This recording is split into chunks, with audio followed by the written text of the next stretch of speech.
You know, I kind of wanted to do like a parody song of Cruella DeVille from 101 Dalmatians before this review. Couldn't think of anything funny or relevant to the actual movie. I mean, I'm wearing black and white like a Dalmatian. Does that count? It's gotta count for something at least. Oh well. So Cruella is directed by Craig Gillespie and it stars Emma Stone, Emma Thompson, and it's about the origin story of Cruella DeVille, how she became the evil monster that she is, kind of. And basically, she starts working at this company, and basically she's really upset at her boss. So she's going to take revenge out on her, destroy her life, and in the process become Cruella DeVille that we all know and love or hate, depending on how you feel about her. So, when they announced the Cruella DeVille movie, I was honestly not excited for it. I'm mixed overall about the Disney remakes. Sometimes they can be really good, really well done, like the Jungle Book remake I really like. But the last few, I just really didn't care for. Like Aladdin, Lion King, Mulan, just didn't really care for any of them.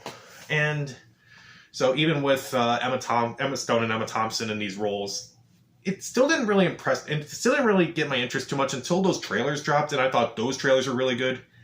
Despite the fact that it's basically Disney's Joker, which that was my biggest concern going to this movie. It's like, oh, is this movie going to be a whole lot like Joker?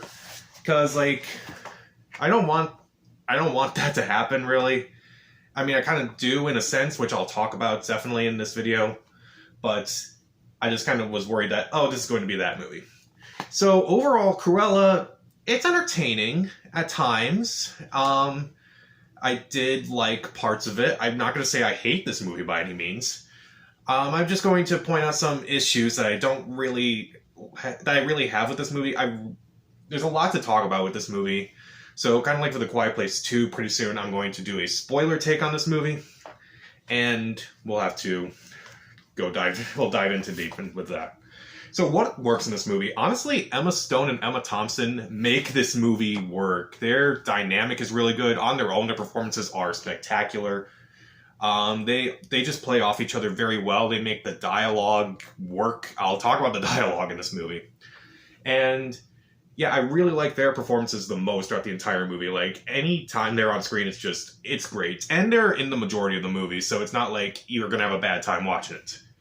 The other performances are fine overall. Paul Walter Hauser plays one of the henchmen from 101 Dalmatians, and now he's one of Cruella's henchmen in this movie. He's really good. He has a lot of funny moments. Who else? Joel Fry, he's another one. And I had problems with this character, which I'll address, but his performance was fine. Mark Strong, I thought he was good in this role. It's not a big role, but towards the end, it's like, okay, you're good, I guess. You're not really doing much, but you're good. Also, John McCrea, I think that's his name. He plays Artie in the movie. He was really good for his bit role. The performances overall are decent. They're decent overall. Not good as Emma Stone and Emma Thompson, but they're really good in their own right. As far as like other things, like the costumes are incredible throughout this entire movie. It's like these are some of the best costumes I've seen in a movie in a long time, and they're very creative, very inventive. Also, the production design in this movie is really good too. I really enjoyed going through the store where she works at first, then through the office where warehouse where Emma Thompson basically works at, and then Emma Stone starts working for her. And also the cinematography is also really good as well throughout this entire movie. Like, there's this one-shot take where Emma Stone is Estella. We'll talk about that too. She walks into her new job towards the beginning, and throughout the beginning, it's like, okay, we're going to peer down into this, and then we're going to go throughout the entire store, and then at the very bottom, like at the basement, we're going to see Estella cleaning the bathroom, because that's where she is right now. And that was cool. I thought that was really nice. Also, I found this movie to be darkly funny at times, like mainly from Emma Thompson, who I thought she was really funny in this movie as the villain. And she's not overly funny, but when she is funny, it's really funny and really dark too. Like, there's this one scene where you kind of see in the trailer where she cuts off the sleeve of Emma Stone's dress, and she accidentally gets Emma Stone, and she starts bleeding. So Emma Thompson's like, "Oh, that looks nice. Make it this color." That was funny to me. Also, another scene towards the end where she's confronting, I'm not going to spoil anything, but she's confronting someone, and she's like, you're going to have to be more specific. I thought that was really funny, too. And as far as the soundtrack go, this is where I'm going to get into the stuff I feel mixed about as a whole. The soundtrack of this movie works when it's not too obvious, and by that I mean, they use a lot of music throughout this entire movie. It's a soundtrack, basically, and the soundtrack has some good songs in it, like Stone Cold Crazy, which I love. But then they just use songs that are way too obvious. Like, way too obvious.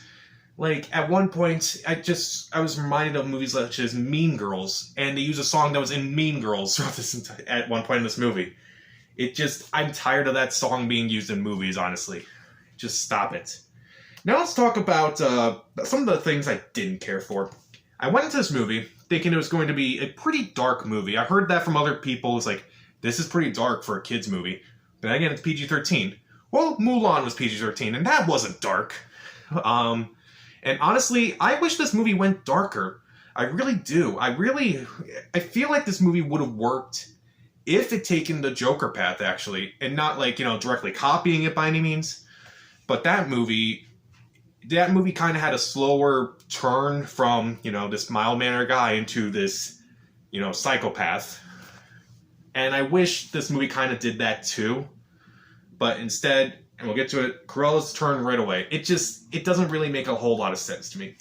It's like all of a sudden she's Cruella, and she's basically Cruella throughout the rest of the movie. And I just didn't buy it. I really wish this movie was like, hey, we're going to slowly build to the fact that you really are this crazy person and there's no turning back. That is the only thing about Joker that I wish this movie took away from it. Also, the movie has a very underwhelming use of Anita and Roger from the original 101 Dalmatians. They don't really play any parts. They do change them up a bit, which, kind of works. Like, Anita's this former classmate of Estella. And she's now a reporter who goes to all these galas that are hosted by Emma Thompson. They don't really do much with that. And then there's Roger. He works for Emma Thompson's character. He's fired at one point. That's not really a big spoiler or anything. But they don't do anything with them. And at the end, they kind of like set things up, which, again, I'll talk about in a spoiler video. But it just didn't work for me. I kind of wish they did more with that, or at least kind of hinted to it, like Disney's done that before, where it's like, oh, we're going to allude to something, and then probably never address it again. Oh, well. And that's also another thing I don't like about this movie. This movie kind of, like, does things. I kind of mentioned, oh, it doesn't really go too dark. There are moments in this movie where I thought they were actually going to go there, and they just don't. Like, there's this moment in the trailer where Emma Thompson's dresses are ruined, so she's about to say something really bad, something you don't normally hear in a Disney movie by any means. And they cut away from that. I really wish I heard something worse in this movie. Instead, you just hear the word hell at one point. And, they turn... and also Hell Hall. Which, that's not really that bad, even for a PG movie. Honestly, if this movie didn't have blood in it, in that one instance that I mentioned earlier, this movie could have been PG, and kids would have been fine watching it.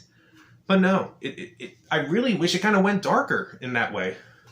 And also, like, there's this other plot point where it's like, oh, she actually did that. This is the moment where you're supposed to think, oh, this is the moment where she's, like, really turned and she's, like, never going back.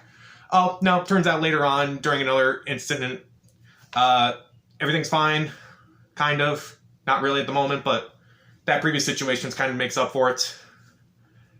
Where we fixed that previous problem, now we got the rest of this movie to deal with. Oh well. I kind of wish, again, I wish this movie went darker. And it just doesn't. And anytime it does allude to like going darker or going more adult than normal, it kind of just cuts away or just changes it, unfortunately. Also, the dialogue. The dialogue in this movie. Now I mentioned that Emma Thompson and Emma Stone, they make this movie work. They really worked with this stuff. They really work with the dialogue they're given for the most part. There are just some lines in this movie that just make me cringe. Like, Cruella's voiceover, it's so dumb in my opinion. Like, I never really liked it in the trailer where it's like, how does that story go? How does that song go? I am woman, hear me roar, or there's something about poetic justice that sounds so poetic. And I'm like, I know I'm not that great of a writer, but even I've written stuff that's better than that. God, it sounds really dumb. It sounds like first draft, like not even first draft. Like, oh my God, it's like, are you trying to sound like you're more intelligent than you are? It's not working. I'm sorry. And also, this movie's a little too long now. This movie's 2 hours and 14 minutes. Why is it that long? Honestly, this movie could have been 2 hours. You could have trimmed some stuff. And it would have been better, I would say. But I don't know why this movie had to be so long as it is. It just seems very, very unnecessary. So, Cruella is a weird movie for me. There's a lot of things that do work. Like, again, the performances work, the costumes work, the production design's great, the cinematography's great, the soundtrack for the most part does work. I did get a few chuckles out of the moments that were supposed to make me laugh. But I just think the story took a lot of wrong directions, and I think it could have benefited if it actually matched what the trailers were trying to do. And instead of like trying to go for this movie that's supposed to be surprisingly empowering, it turns into a tragedy. I think that would have worked a lot better, but instead, it doesn't. And again, I wish it could have been like more adult, more darker, more just surprise me in a way that's not, I don't know. Surprise me by going there, Disney. Just surprise me for once. So, I'll say it's definitely enjoyable. It's definitely worth watching. I didn't hate myself watching it by any means, but there's moments where I think about it and I go, why? So I'll give Cruella, as of right now, I'm going to give it 2.5 out of 4 stars. Stream it. But wait until it's free. It's on Disney Plus for $30. It's not worth $30, honestly. It's probably more enjoyable when it's free in a few months. So, what did you think of Cruella? What is a Disney live-action remake you want to see, or how would you fix one of these Disney live-action remakes? Comment down below, subscribe to the channel. This is Pat, and stay safe.